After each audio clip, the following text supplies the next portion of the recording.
नमस्कार दोस्तों, आपका स्वागत है। अगर आप इस चैनल पर नए हो, चैनल सब्सक्राइब करें और बेल आइकन प्रेस करें। आपसे एक रिक्वेस्ट है, कृपया शेयर जरूर कर दें। ये मौर्य काल का चौथा पार्ट है। चलिए चलते हैं फर्स्ट क्वेश्चन पे। अर्थशास्त्र के अनुसार सीता अध्यक्ष का संबंध था किससे? कृषि से था। ध्यान दीजिएगा दोस्तों, अर्थशास्त्र के अनुसार सीता अध्यक्ष का संबंध किससे था? कृषि से था। अगला प्रश्न है, किस अभिलेख में अशोक कहता है कि सभी मनुष्य मेरी संतान है? पृथक कलिंग शिलालेख के प्रथम में कहता है कि मनुष्य जो है मेरी संतान है।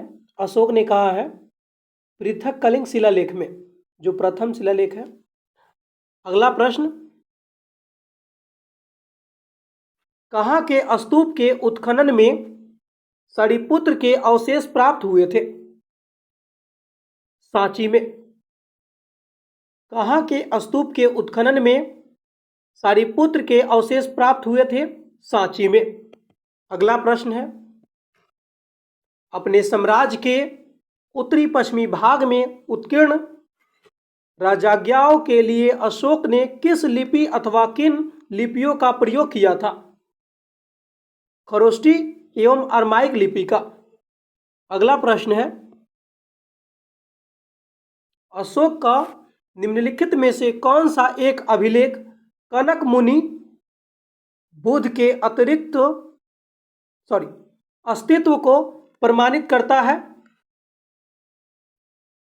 निगाली सागर स्तंभ अभिलेख। ध्यान दीजिएगा, अशोक का निम्नलिखित में से कौन सा एक अभिलेख जो है कनक मुनि बुद्ध के अस्तित्व को प्रमाणित करता है? निगाली सागर स्तंभ अभिलेख। अगला प्रश्न है, मकदूनिया में अशोक का समकालीन राजा कौन था? एंटीगोन गोनटास। ध्यान दीजिएगा, मकदूनिया में अशोक का समकालीन राजा कौन था? गोनटास। अगला प्रश्न है, मौर्य काल में तक्षशिला के प्रसिद्ध शिक्षा केंद्र के द्वार किन वर्णों के लिए खुले गए थे? इसका आंसर हो जाएगा ब्राह्मण, क्षत्रिय, वैश्य के लिए। ध्यान दीजिएगा, मौर्य काल में तक्षशिला के प्रसिद्ध शिक्षा केंद्र के द्वार किन वर्णों के लिए खुले गए थे? ब्राह्मणों, क्षत्रिय, वैश्य। अगला प्रश्न है, किस शिलालेख में अशोक ने अल्प व्यय तथा अल्प संग्रह को धर्म का अंग माना है? सातवें जो शिलालेख है उसी में जो है अशोक ने अल्प व्यय तथा अल्प संग्रह को धर्म माना है, धर्म का अंग माना है। अगला प्रश्न है, मौर्य काल में दंड विधान थे काफी कठोर थे। मौर्य काल में जो दंड विधान थे ये काफी कठोर था। ध्यान दीजिएगा, निम्न पुस्तक में मौर्य काल में पाटलिपुत्र प्रशासन का वर्णन उपलब्ध है इंडिका में। अगला प्रश्न है, निम्नलिखित में से कहां अशोक का नाम प्राप्त होता है?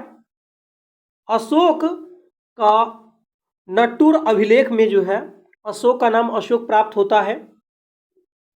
इसको नत्तूर अभिलेख भी बोलते हैं, नटूर या नत्तूर भी बोलते हैं। अगला प्रश्न है, अशोक के अभिलेख की रचना में कितनी लिपियों का प्रयोग किया गया है? 4। अगला प्रश्न है, सारनाथ स्तंभ चक्र क्या दर्शाता है? धर्म चक्र प्रवर्तन। अगला प्रश्न है दोस्तों, किस मुख्य उद्देश्य से अशोक ने अपनी प्रजा को धर्म का प्रचार किया? अपनी प्रजा के नैतिक और आध्यात्मिक विकास हेतु जो है क्या किया अशोक ने? मुख्य उद्देश्य से जो है अशोक ने अपनी प्रजा के धर्म का प्रचार किया अपनी प्रजा की नैतिक और आध्यात्मिक विकास के लिए। अगला प्रश्न है दोस्तों, निम्नलिखित में से मौर्य काल का सबसे अच्छा नमूना कौन सा है? स्तंभ है। अगला प्रश्न, धर्मघोष की नीति थी, अशोक की थी। अगला प्रश्न है, रजकों को क्यों नियुक्त किया गया था? कर वसूली के लिए। अगला प्रश्न, अशोक के शिलालेखों की लिपि क्या थी? ब्राह्मी थी। अगला प्रश्न है, बिंदुसार के शासनकाल में तक्षशिला में हुए विद्रोह के समय अशोक किस प्रदेश का राज्यपाल था? अवंती का राज्यपाल था। मध्य प्रदेश का वह कौन सा स्थान है जहां अशोक के अभिलेख में उनके नाम उल्लेख है? मुजरा में जो है, मुजरा में अशोक का नाम अशोक मिला है। ध्यान दीजिएगा, ये मध्य प्रदेश का वह स्थान है जहां अशोक के अभिलेख में उनके नाम का उल्लेख मिला है, मुजरा में, मुजरा। अगला प्रश्न है, सारनाथ के धामेक स्तूप का निर्माण किस शासक ने करवाया था? अशोक ने करवाया। सीधा सिंपल प्रश्न जानिए दोस्तों, धामेक स्तूप का निर्माण किसने कराया? अशोक ने। रुमिंदेई स्तंभ अभिलेख जो था किसके शासनकाल में बनाया गया? यह भी अशोक ने बनवाया, रुमिंदेई स्तंभ लेख। अगला प्रश्न है, धौली में क्या है? धौली एक शिलालेख है दोस्तों। बराबर पहाड़ियों कहाँ है? जो बराबर का पहाड़ी जो है कहाँ पे है? ये बिहार में है। अगला प्रश्न है, भारत का इतिहास लिखने वाला प्रथम विदेशी इतिहासकार किसे कहा जाता है? मेगास्थनीज को। अगला प्रश्न है, सर्वोत्कृष्ट अशोक कालीन स्थापत्य है, ये जो है स्तंभ है, सर्वोत्कृष्ट अशोककालीन स्थापत्य है, स्तंभ है। अगला प्रश्न, कालसी किस लिए प्रसिद्ध है? कालसी जो है अशोक के शिलालेख के लिए प्रसिद्ध है। अगला प्रश्न है, रजुक कौन थे? मौर्य शासन में अधिकारी था। जो रजुक था मौर्य शासन में अधिकारी था। अगला प्रश्न है, अशोक और कनिष्क दोनों में ही है।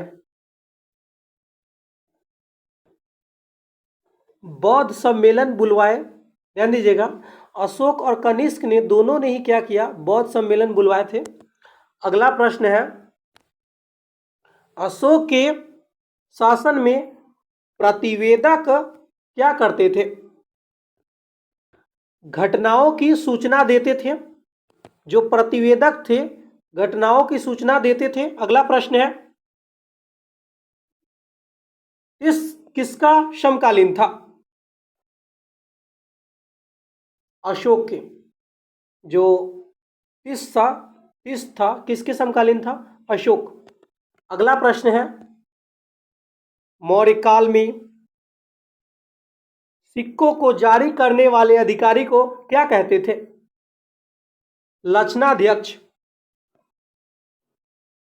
ध्यान दीजिएगा, मौर्य काल में सिक्कों को जारी करने वाले अधिकारी को लक्षणाध्यक्ष कहते थे। अगला प्रश्न है, किसने कहा था कि भारतीय समाज 7 वर्गों में विभाजित था? मेगास्थनीज ने। अगला प्रश्न है, मौर्य काल में सिक्कों की शुद्धता जांच करने वाले अधिकारी को क्या कहते थे? रूपदर्शक। अगला प्रश्न है, मौर्य काल में सौराष्ट्र में सुदर्शन झील का निर्माण किसने करवाया था? चंद्रगुप्त ने। अगला प्रश्न है, मौर्य वंश का अंतिम शासक कौन था? बृहदत्त था। अगला प्रश्न है दोस्तों, किस युद्ध के पश्चात अशोक का हृदय परिवर्तित हो गया। कलिंग युद्ध के दौरान जो है अशोक का हृदय बदल गया। सेलुकस का युद्ध किससे हुआ था? चंद्रगुप्त मौर्य से हुआ था। अगला प्रश्न, मौर्य वंश का अंत किसने किया? शुंग वंश ने किया। अगला प्रश्न है, अर्थशास्त्र में कितने तीर्थों का उल्लेख है? तीर्थ 18 है दोस्तों।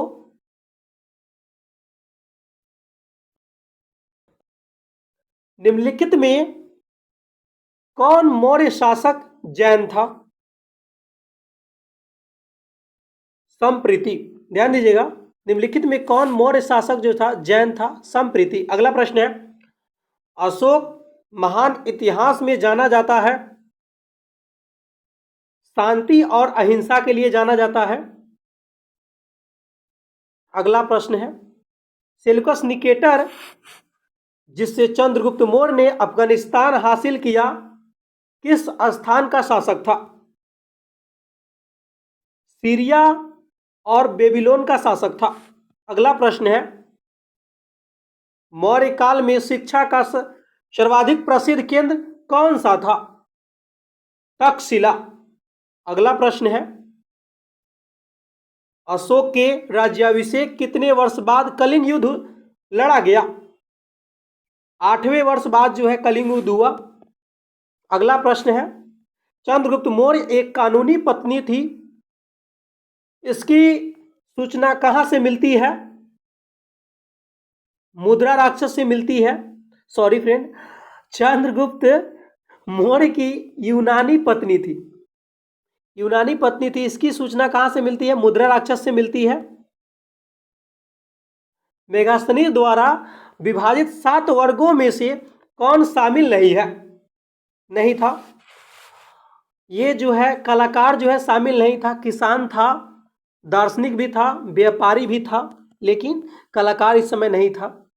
अगला प्रश्न, सूची 1 और सूची 1 को मिलान करने वाला है दोस्तों। ध्यान दीजिएगा, जो प्रादेशिक था न्यायिक अधिकारी होता था, पूछा जाएगा न्यायिक अधिकारी कौन होता था? प्रादेशिक होता था। राजकीय भूमि प्रमुख कौन होता था? सीता अध्यक्ष होता था।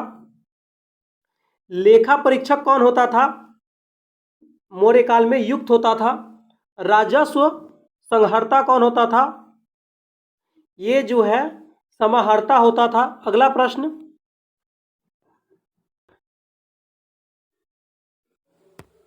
ध्यान दीजिएगा, अशोक अपने शासनकाल में किस वर्ष में लुम्बिनी गया था? 20वें वर्ष में लुम्बिनी गया। अगला प्रश्न, यूनानी ग्रंथ में चंद्रगुप्त मौर्य को क्या कहा गया है? सेंड्रोकोटस। अगला प्रश्न है, बौद्ध धर्म के प्रसार के लिए अशोक एक अधिकारियों की नियुक्ति की थी, जिन्हें क्या कहा जाता है? धर्म महामत्ता। अगला प्रश्न है, ग्रीक राजाओं द्वारा पाटलिपुत्र में 3 राजदूत भेजे गए थे, उनके नाम थे मेगास्थनीज, डाइमेकस और कौन था? डायोनिसियस था, डायोनियसस। अगला प्रश्न है,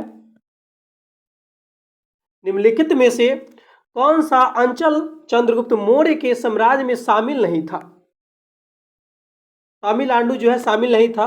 अगला प्रश्न है, सूची 1 और सूची 2 को मिलान करने वाला है दोस्तों। ध्यान दीजिएगा दोस्तों, अशोक स्तंभ जो है लौरिया नंदनगढ़ में मिला, और अगला नंबर है, सरवाली की राजधानी जो है रामपुरवा है। सरवाली की राजधानी कहाँ है? रामपुरवा। लुम्हर्षी गुफा कहाँ है? बाबर हिल्स है। और छिद्रयुक्त तरकूप जो है रोपर में है। अगला प्रश्न है, पत्थर पर प्राचीनतम शिलालेख किस भाषा में थे? प्राकृत भाषा में थे। ध्यान दीजिएगा, निम्नलिखित में से घटनाओं को कालक्रम के अनुसार सजाइए तथा दिए गए कूट का उपयोग करते हुए उपयुक्त विकल्प का चयन करें। अब सजाना है दोस्तों, पहले यहाँ पे 2 नंबर हो जाएगा कलिंग युद्ध, उसके बाद 4 नंबर हो जाएगा अशोक की मृत्यु, और उसके बाद जो है 1 नंबर हो जाएगा कनिष्क का राज्यारोहण, उसके बाद लास्ट में 3 नंबर हो जाएगा चंद्रगुप्त द्वितीय का राजकाल। यह कालक्रम के अनुसार है, पहले घटना कौन हुआ था उसके अनुसार सजाया गया है। चलिए चलते हैं नेक्स्ट क्वेश्चन। चंद्रगुप्त मौर्य एक पत्नी के सेल्यूकस निकेटर की पुत्री थी, उसका नाम क्या था? हेलेना नाम था, हेलेन।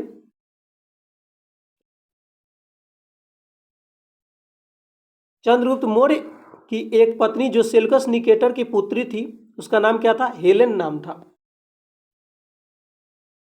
अशोक के किस स्थान के अभिलेख को रानी का अभिलेख कहा जाता है? कौशाम्बी को। अगला प्रश्न, अशोक द्वारा स्थापित सबसे सुरक्षित स्तंभ है? सांची का स्तंभ। अगला प्रश्न, अशोक के लुम्बिनी ग्राम के लिए भू राजस्व की क्या दर निश्चित की गई थी? 1/8। अगला प्रश्न, प्रयाग प्रशस्ति के लेखक थे कौन? हरिसेन। हरिसेन। अगला प्रश्न, कश्मीर में श्रीनगर नामक नगर की स्थापना किसने की थी? अशोक ने की थी। अगला प्रश्न है, सारनाथ के धमेक स्तूप का निर्माण किस शासक ने करवाया था? अशोक ने करवाया था। अगला प्रश्न, निम्नलिखित में से किस राजवंश के शासकों के सुदूर देशों जैसे सीरिया एवं मिस्र के साथ राजकीय संबंध थे? मौर्य। अगला प्रश्न, निम्नलिखित में से किस ग्रंथ में वर्णित है कि चंद्रगुप्त मौर्य ने अपने जीवन के अंतिम दिनों में जैन धर्म स्वीकार कर लिया था? यह जो है परिशिष्ट वर्मन में है। परिशिष्ट पर्वन में यह बात कहा गया है कि इससे पता चलता है कि चंद्रगुप्त मौर्य ने अपने लास्ट जीवन में क्या किया? जैन धर्म स्वीकार किया। अगला प्रश्न है, अशोक के शासनागत भूमि की पैमाइश और बंदोबस्त से संबंधित अधिकारी कहे जाते थे? राजुक। ध्यान दीजिएगा, अशोक के शासनागत भूमि की पैमाइश और बंदोबस्त के संबंधित अधिकारी क्या कहे जाते थे? राजुक। अगला प्रश्न है, सांची प्रसिद्ध है बुद्ध भगवान के स्तूपों के लिए प्रसिद्ध है। अगला प्रश्न है, निम्नलिखित में से कौन सी राजस्व मदों का मौर्य काल के दौरान सिर्फ नकदी के रूप में एकत्र किया गया था? हिरण्य। अगला प्रश्न है, भारत का कौन सा शासक जानवरों के प्रति दयालु था जिसने नारी कल्याण के लिए नियम बनाए और श्रीलंका व मध्य एशिया में बौद्ध धर्म का प्रसार किया? ये अशोक ने करवाया। अगला प्रश्न है, बौद्ध धर्म एक विषय व्यापी धर्म किसके प्रयत्न से हुआ? अशोक के प्रयत्न से हुआ। अगला प्रश्न है, चाणक्य अपने बचपन में किस नाम से जाने जाते थे? विष्णुगुप्त के नाम से जाने जाते थे चाणक्य, विष्णुगुप्त। अगला प्रश्न है, दिल्ली की कुतुल इस्लाम मस्जिद के प्रांगण के प्रसिद्ध लाहौर स्तंभ किसकी स्मृति में है? अशोक के स्मृति में है। अगला प्रश्न मिलान करने वाला है, ध्यान दीजिएगा, सॉरी फ्रेंड, मिलान करने वाला नहीं है। तीर्थ यात्रा के समय सम्राट अशोक निम्नलिखित स्थानों पर गए जिन्होंने किस मार्ग से अनुगमन किया, मतलब पहले कहाँ गया उसके बाद कहाँ गया, इसका आंसर बी हो जाएगा। पहले गया में, उसके बाद जो है कुशीनगर, उसके बाद जो है लुम्बिनी में गए अशोक, उसके बाद कपिलवस्तु में, उसके बाद सारनाथ में, उसके बाद श्रावस्ती में लास्ट में गए। अगले पार्ट में मिलते हैं।